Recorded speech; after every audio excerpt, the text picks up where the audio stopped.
Hello everyone. Jatin medical and nursing academy के vacancy alert में आपका बहुत बहुत स्वागत है।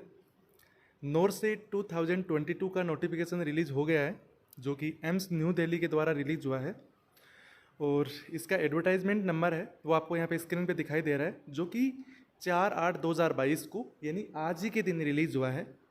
दोस्तों, पिछली बार की तरह इस बार भी एक बहुत बड़ी वैकेंसी होने वाली है, जो कि सभी एम्स की एक साथ कमांड एग्ज़ाम होने वाली है। सभी एम्स को मिला के जो एग्ज़ाम होने वाली है, जिसको अपन नोरसेट बोलते हैं, वो एग्ज़ाम है, जिसके अंदर जो एजुकेशनल क्राइटेरिया है वो यदि कोई बीएससी नर्सिंग कैंडिडेट या पोस्ट बीएससी कैंडिडेट है तो वो कोई एक्सपीरियंस नहीं चाहिए, वो फ्रेशरली उसके लिए अप्लाई कर सकता है। और यदि कोई जीएनएम कैंडिडेट है तो उसको 2 ईयर का 50 बेडेड का एक्सपीरियंस लगाना होगा, वर्किंग एक्सपीरियंस होना चाहिए, जो कि 50 बेडेड का होना ही चाहिए, वो इसके अंदर नेसेसरी है।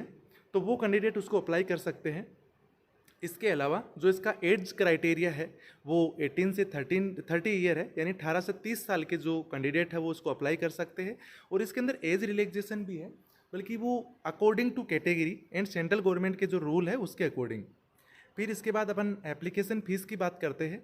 तो इसके अंदर जो जनरल और ओबीसी के कैंडिडेट होंगे उनको 3000 रुपीज़ की फ़ीस देनी होगी।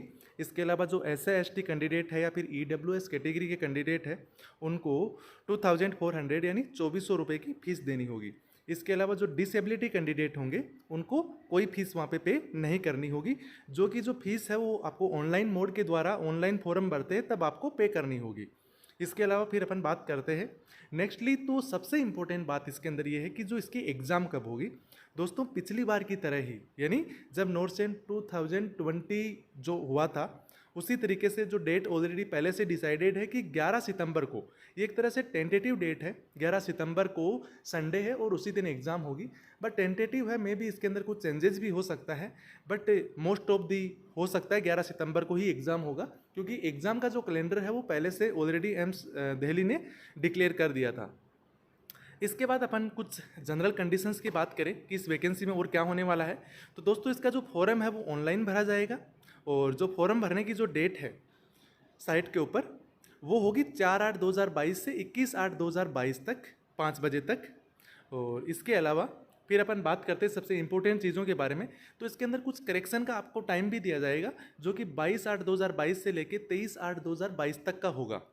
हालांकि इसके अंदर जो एग्ज़ाम का टाइम है, फॉर्म भरने का टाइम है, वो काफ़ी कम है, बट इसके अंदर प्री डिसाइडेड है, तो मे भी इसी टाइम ड्यूरेशन के अंदर फॉर्म भरा जाएगा। और 22/4 से लेके 23/8 तक, 22/8 से लेके 23/8 तक जो 2 दिन का जो टाइम है वो एडिट करने के लिए दिया जाएगा, कि किसी के अंदर कुछ करेक्शन करना है फॉर्म के अंदर तो वो वहाँ पे कर सकते हैं।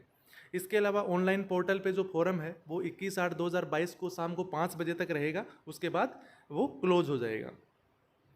इसके बाद अपन बात करते हैं तो जो इमेज वगैरह अपलोड करनी है और है उसके कुछ इंस्ट्रक्शंस है, जो कि आपको साइट पे दिखाई दे रहे हैं यहाँ पे, जिनको आप यहाँ पे देख सकते हैं। इसके एज रिलैक्सेशंस है वो भी सेंट्रल गवर्नमेंट रूल के अकॉर्डिंग होंगे।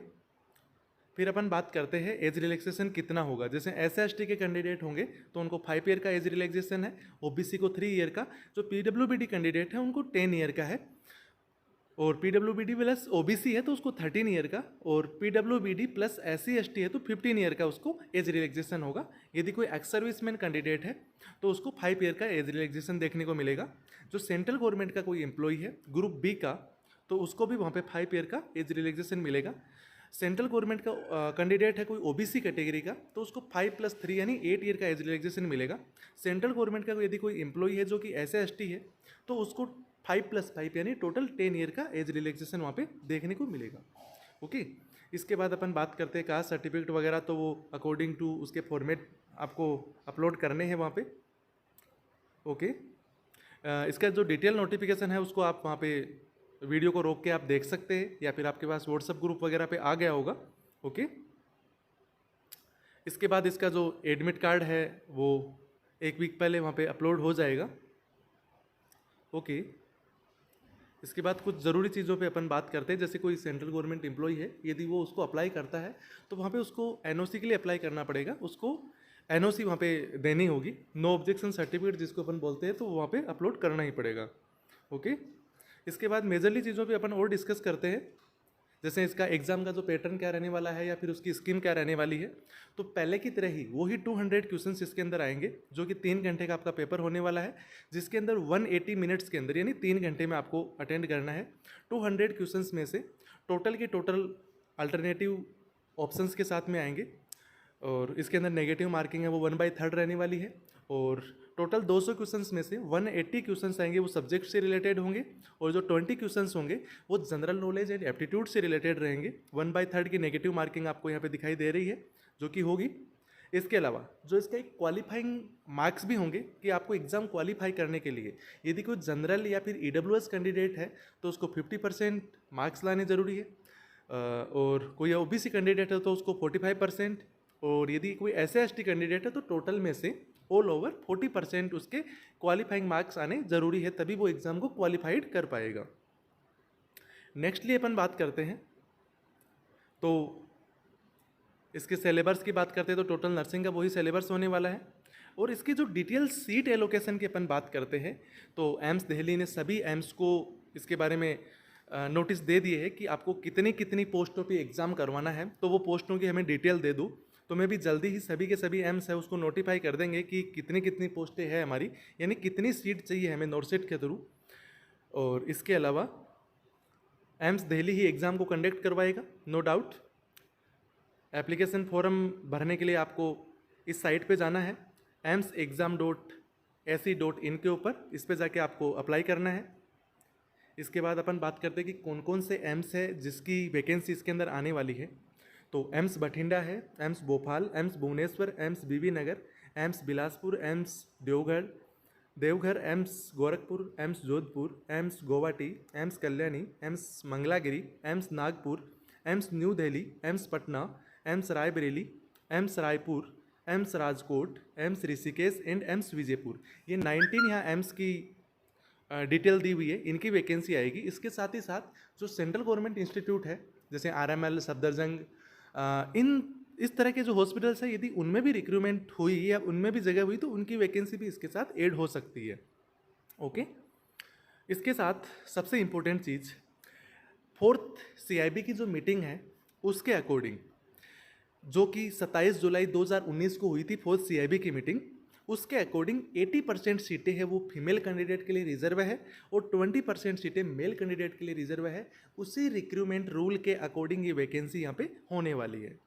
ओके, इसके बाद अपन बात करते हैं। ओके, ये सभी चीज़ें हैं, जनरल इंस्ट्रक्शंस है, इनको आप पढ़ सकते हैं। इनमें से जो ज़रूरी और इम्पोर्टेंट चीज़ें हैं वो यहाँ पे आपको मैं एक्सप्लेन कर रहा हूँ। ओके, इसके साथ ही साथ जितने भी एम्स है उनसे जल्दी ही कितनी सीटें एलोकेट करनी है, कितनी सीटों पे रिक्रूटमेंट करवाना है, कितनी सीटें उनको लेनी है, तो उसके अकॉर्डिंग नोटिफिकेशन रिलीज हो जाएगा, तो उसके बाद साइट पे अपलोड हो ही जाएगा। और AIMSexam.ac.in इसके ऊपर जाके आप नर्सिंग ऑफिसर के सेक्शन के अंदर क्लिक करेंगे तो वहाँ से आपको ये नोटिफिकेशन मिल जाएगा, तो वहाँ से आप डाउनलोड कर सकते हैं। और फर्दर और भी कुछ इंक्वायरी चाहिए इस वैकेंसी रिलेटेड तो यहाँ पे दिया हुआ है कि for inquiry relating to NORCET please contact assistant controller exams examination section All India Institute of Medical Science AIIMS Ansari Nagar new Delhi 110608, या फिर उसके फ़ोन नंबर की अपन बात करें तो 01126588789। इन नंबरों पे आप कॉल करके वहाँ से डिटेल ले सकते हैं, या वहाँ का एक टोल फ्री नंबर भी है 1800117898। इन नंबरों पे भी आप कॉल करके वहाँ से इंक्वायरी कर सकते हैं, जो कि मंडे टू सैटरडे 9:30 से लेके 5 PM तक ओपन रहता है। ओके, थैंक यू, मिलते हैं दोबारा।